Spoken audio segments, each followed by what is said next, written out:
Hey guys! So I just came back from the Crohn's and Colitis Congress. And so I basically just wanted to jump on here and tell you guys basically the highlights from the most interesting parts of the conference that I attended.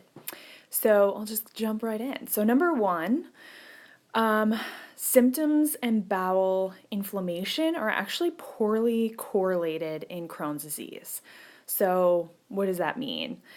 That means that, so actually, one of the researchers talked about a study where the patients with Crohn's disease who told their gastroenterologist that they were feeling great were actually more likely to go to the OR shortly after for need for stricture.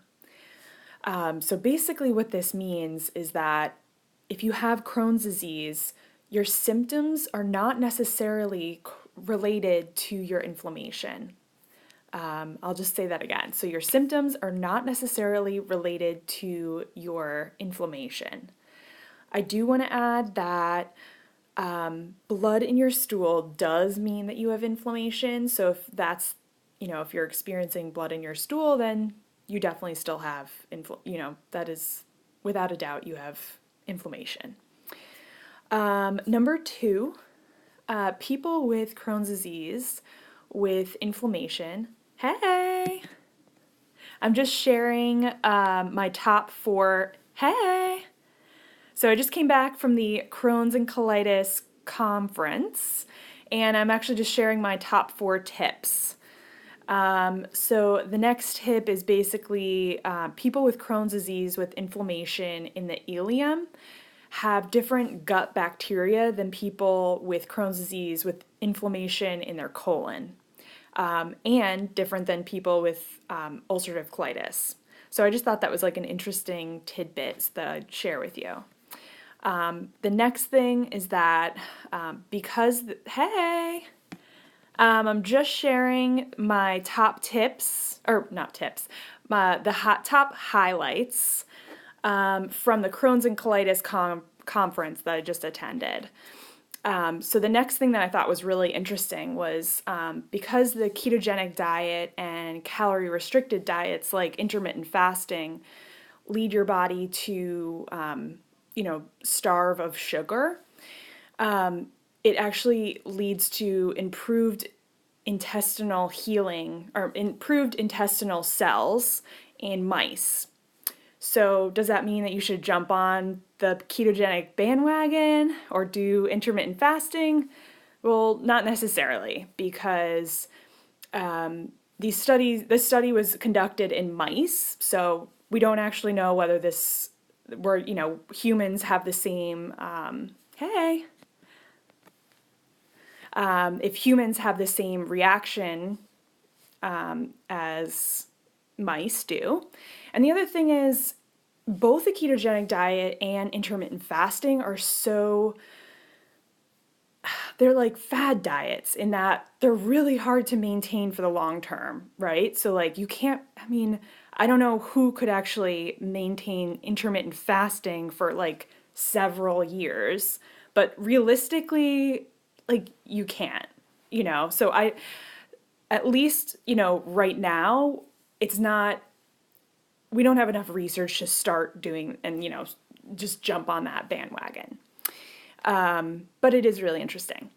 So the last point that I thought, actually we have two more. So the next session that I thought was really interesting was actually on exclusive enteral nutrition, which is the first line treatment option for children with Crohn's disease in a flare. So instead of getting steroids, children with Crohn's disease actually get exclusive enteral nutrition, which is basically a liquid nutrition formula that they drink for all of their calories. So like no coffee, no celery juice, no bone broth, like you're getting 100% of your calories from this liquid nutrition formula.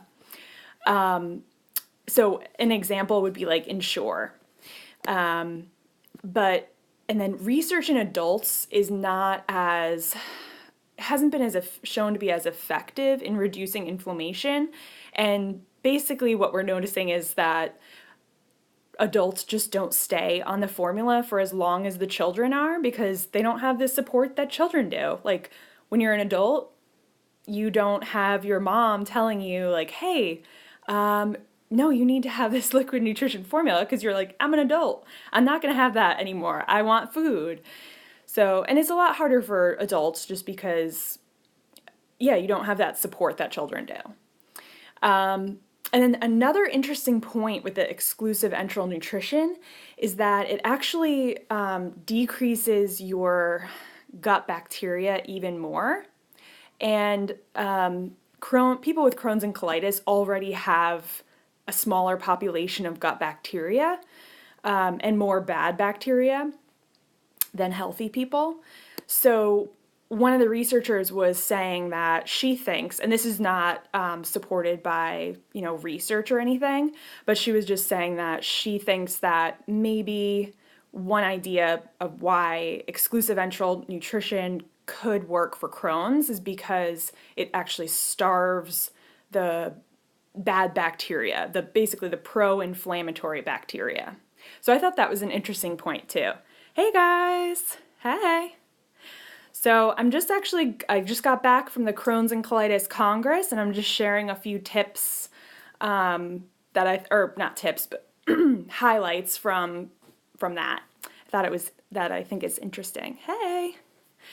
So the last tip that I wanted to share or highlight is that I was really happy to hear that a lot of the top gastroenterologists in inflammatory bowel disease say that diet and nutrition is involved with inflammatory bowel disease. So that was finally some more validation. I mean, I know my gastroenterologist does believe in that as well, but certain gastroenterologists don't, and sometimes it's tough for us because we just don't feel like we're being listened to all the time. So anyway, it was really nice to hear that from these experts in the field.